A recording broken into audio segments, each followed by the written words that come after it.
Welcome back to the Bay Grab Bar podcast. Today, we are so fortunate to have one of my favorite physical therapists with us, Marcy Silverberg.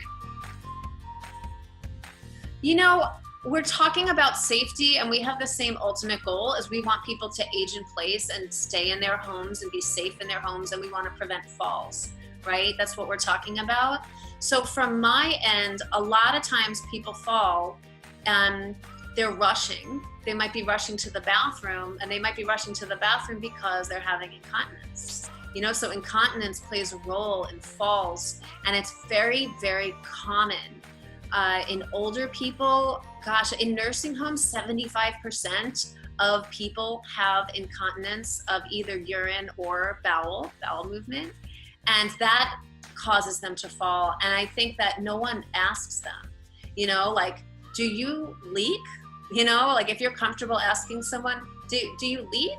Because, or a lot of times you'll know, because you'll just see that, you know, they have the equipment, or I go into people's homes and there's tons of incontinence products, and to ask them, because there's physical therapy for that. And so many times people don't know that it's ultimately leaking is a musculoskeletal problem. And like, you know, the way you started the interview, I could just talk to someone and teach them some really simple things about the bladder and about how hydrated they are, and some simple exercises to help them gain control over the organs that live in the pelvis and the sphincters and those muscles. And then that helps them be more safer.